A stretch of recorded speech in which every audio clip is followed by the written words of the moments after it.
welcome to Candid Conversation. Joining us as our guest today is the Ambassador of the Kingdom of Saudi Arabia to India, Dr. Saud Alsati. Welcome to our show, sir. Thank you very much for joining us. My first question to you is that before coming to India, you served at the Embassy of Washington in the United States. What was your experience, and what is rather your experience in working with two biggest democratic countries in the world? Well, first, thank you very much for hosting me and giving me this opportunity to be in your program. As to my experience in serving in the United States and later on in India, both experiences actually were very educating for me. It was a learning experience in every sense of the word. As to India, this is my third year in India, and I was here during the election last year, and the Indian democracy is is a democracy that is serving its people. It fits the Indian people, and it works for the Indian people, while the American democracy is definitely a Western type of democracy that is serving the American people. That's my experience. Sir, how Saudi Arabia has taken the change of power in New Delhi last year? Well, generally speaking, actually, and in principle, we deal with countries and governments that is leading these countries and in charge of governance in these countries. So we have enjoyed a very good relationship with Indian governments all over the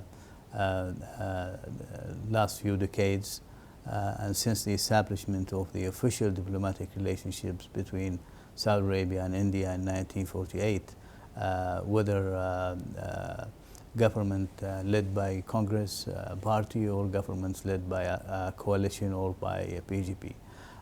So what we have noticed, or what we are actually going through, is that a very continuation of the very strong and friendly relationship that Saudi Arabia and India enjoys. The relationship is going in the right direction, and we have noticed an increase in the size of trade between the two countries, and there is work that is going on in order to even promote further the trade and the investment on both sides. So I see that the relationship is continuing to be strong, and I hope that it will even reach new heights in the near future. Make in India is a big program of our government. How can Saudi Arabia be a strategic partner of this Make in India movement? Well,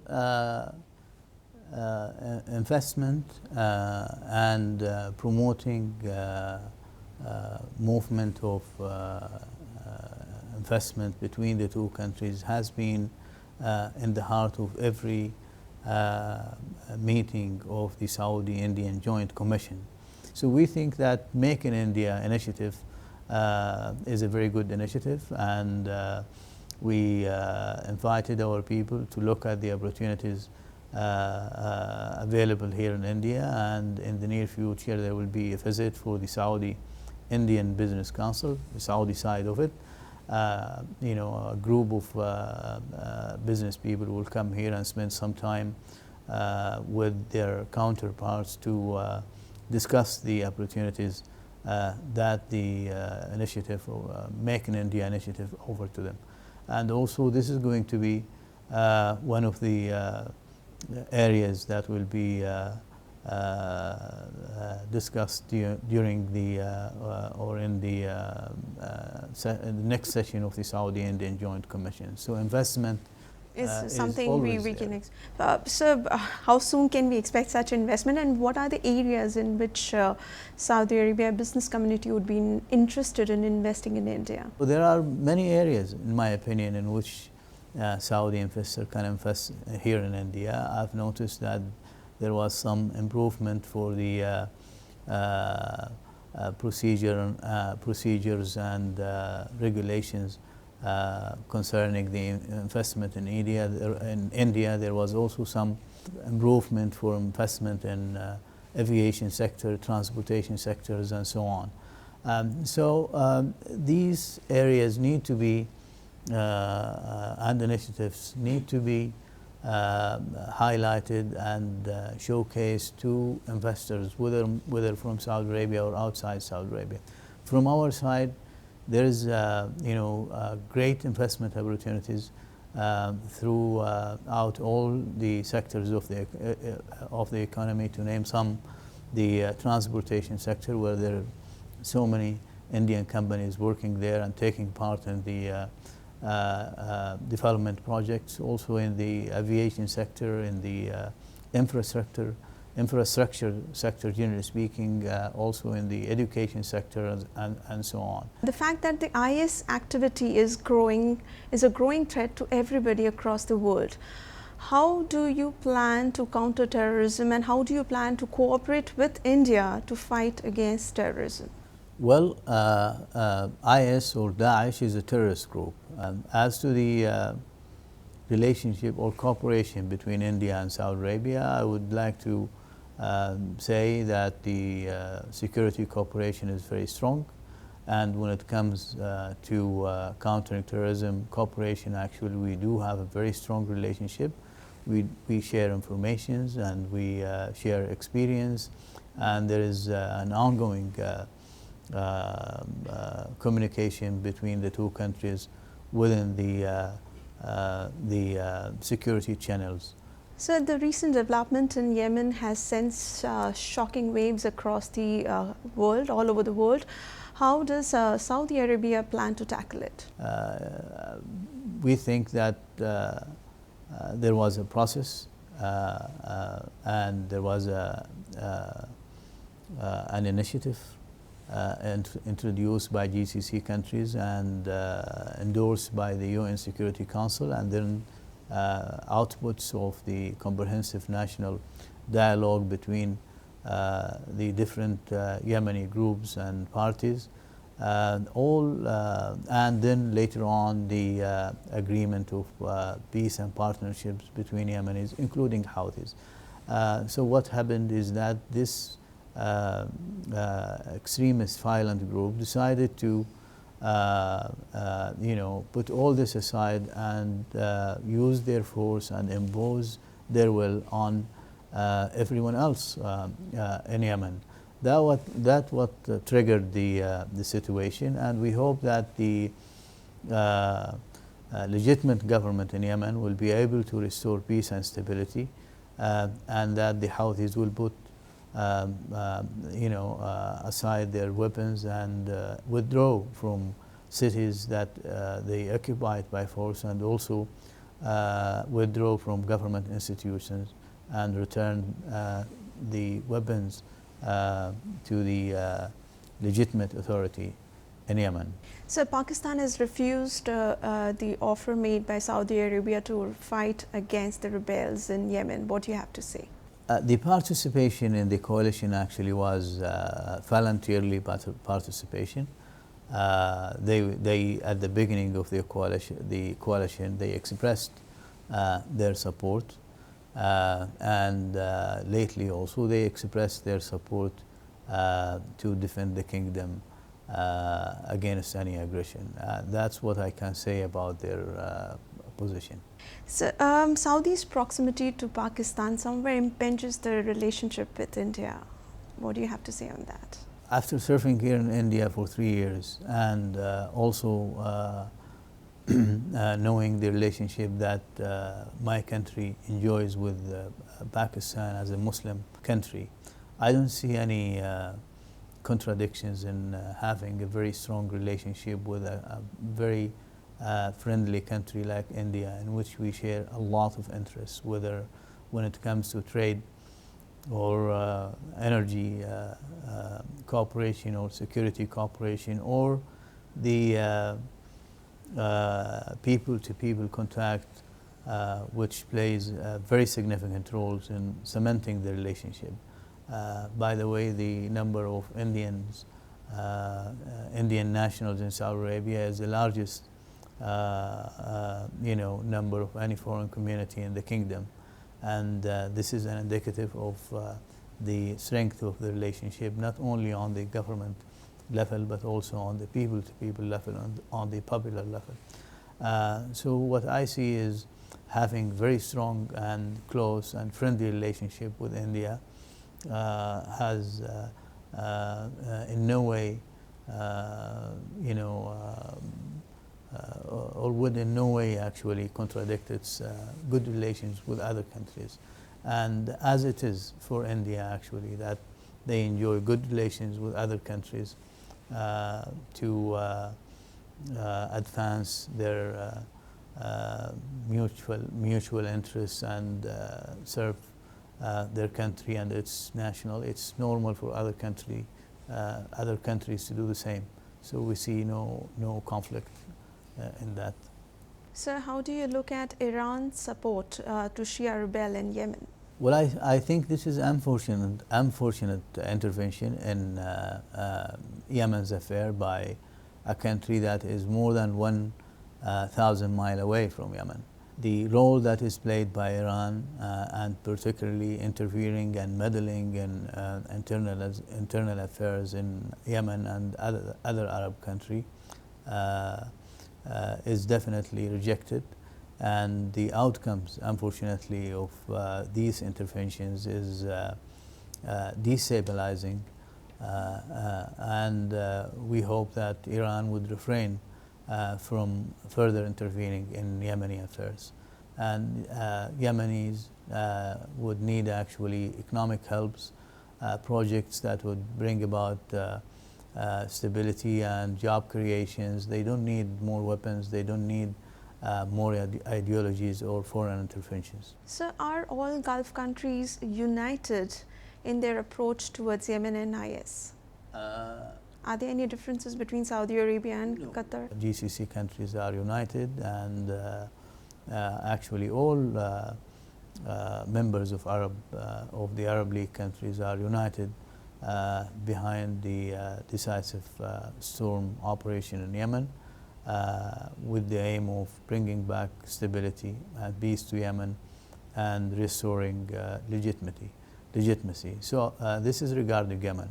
Regarding ISIS, actually, there was so many conferences and statements coming out of the GCC countries condemning the terrorist activities and crimes committed by ISIS. So there is unity in terms of denouncing terrorism, denouncing ISIS or IS or Daesh terrorism, and working together to counter that terror. So, what do you have to say about the Operation Rahad, which was carried out by the Indian government to rescue Indians from Yemen? In fact, there was also a call made by the King of Saudi Arabia to the Prime Minister Narendra Modi. Correct. When the custodian of the two holy mosques, King Salman bin Abdulaziz, called on the Prime Minister, Honorable Prime Minister, Mr. Modi, actually there was discussion over this issue, and the Prime Minister requested from His Majesty to help in evacuating Indian who resides in Yemen. And the King actually promised that Saudi Arabia will do its best to make sure that all Indian nationals reside in Yemen, who resided at that time in Yemen, get evacuated and go back peacefully to their country. After this, there was very strong cooperation between the two countries, and in particular between our embassy here in Delhi and your Ministry of External Affairs. We worked together for days and hours, and there was also coordination between the embassy and the Saudi authority in Riyadh as how to facilitate this and make it a success. India actually were given a priority from Saudi Arabia in terms of answering to their request, and we worked closely with them, and we are so happy that the evacuation went peacefully and successfully, and those people are back now with their families in India. So millions of Indians work in Saudi Arabia, but recently the introduction of Netiquette Program, which happened just last year, has become a cause of worry for many Indians there. Could you please tell us what exactly this program is all about? This program actually does not target any particular nationality. It's not directed against any particular nationality. People actually confused it with the corrective measures taken by our authority to deal with the illegal residents. People who are there without documentations, people who are there working with no work permissions and so on. And the aim of these measures were not only to correct their status in the kingdom, but also to make sure that they enjoy protection, because they were working outside the system, and by bringing them back to work within the system and correct their measures, they would enjoy protections and their status will be legal and correct. We cooperated with India through the Indian Embassy in Saudi Arabia and the consulate in Jeddah.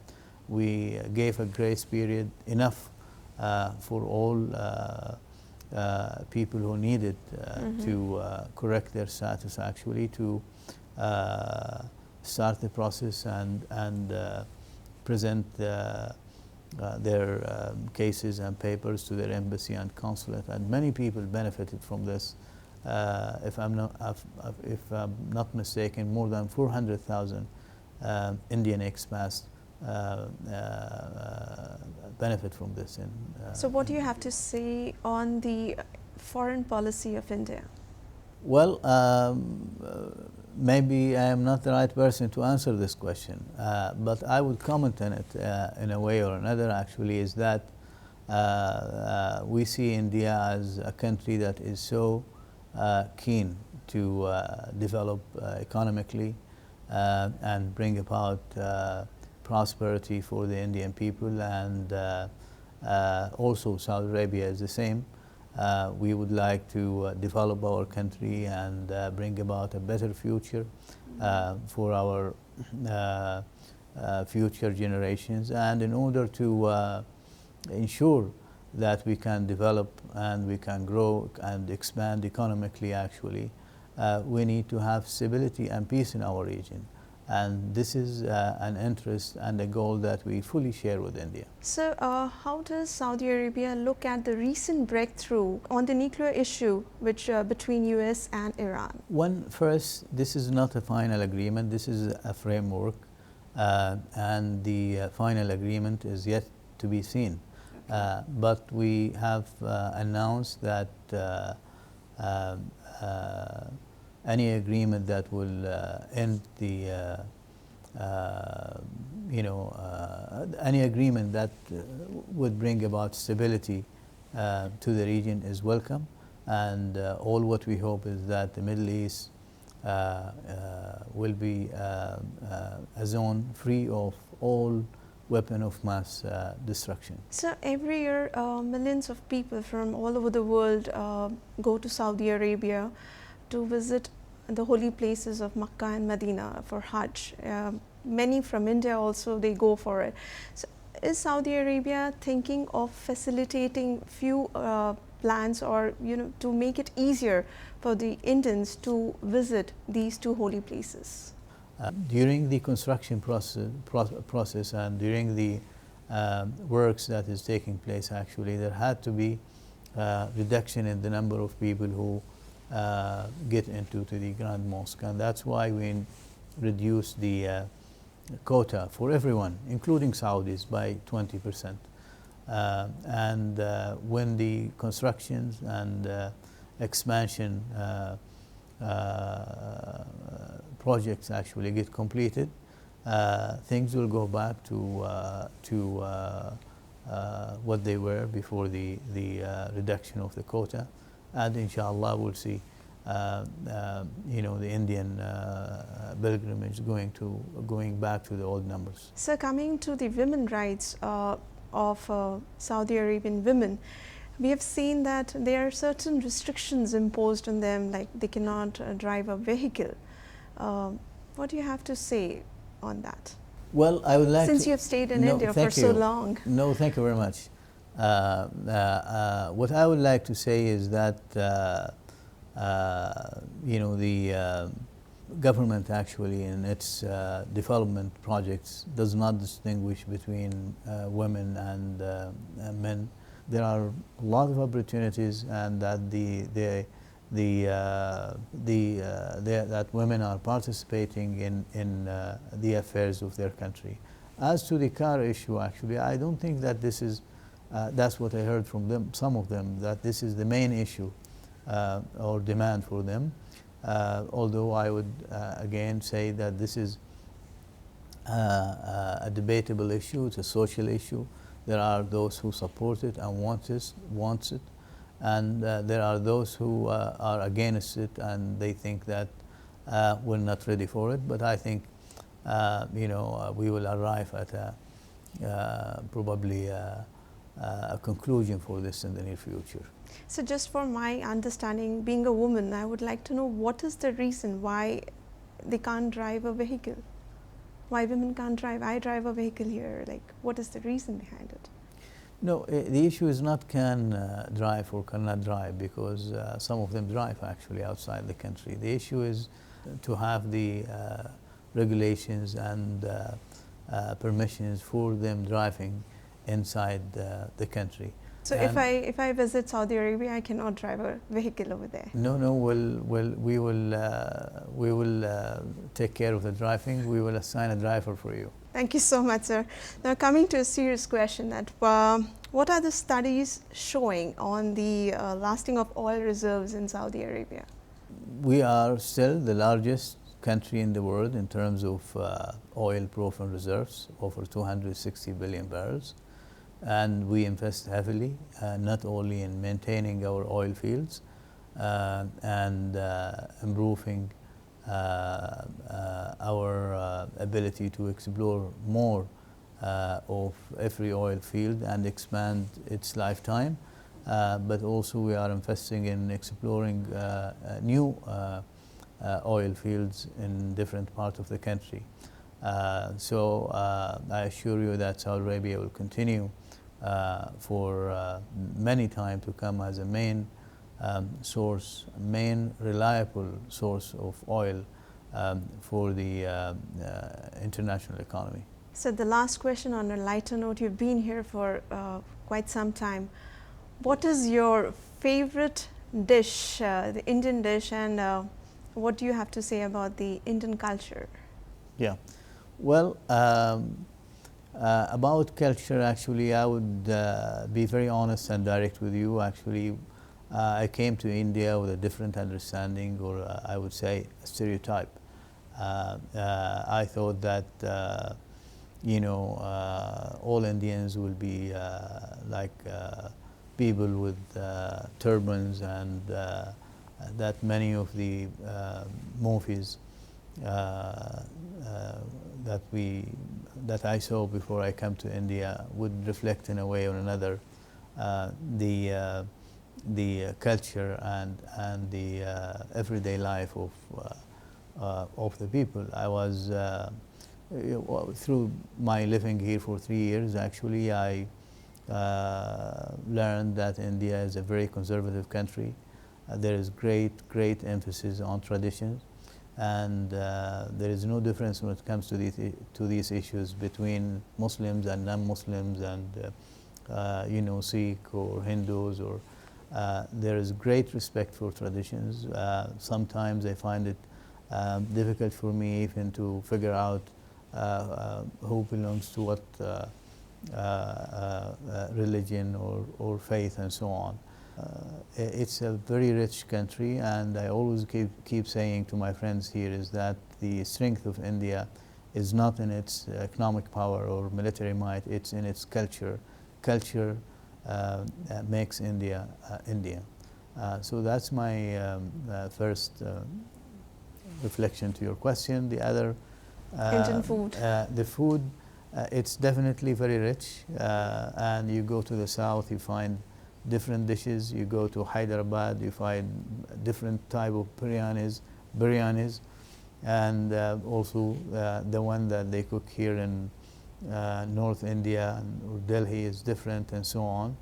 I don't have a sweet tooth, as they say, but I got corrupted here by eating and liking actually so many of the sweet dishes made in India. Gulab jamuns and gajar ka halwas. Absolutely. It really tempts you a lot. Absolutely, absolutely. So now you would be taking away something from India when you go back to Saudi Arabia. Well, definitely, and the most important thing, I'll be taking with me so many friendships and so many friendly memories and so many learnings about India and its people. On that note, sir, we conclude our conversation with you. Thank you so much for joining us. Thank you. Pleasure.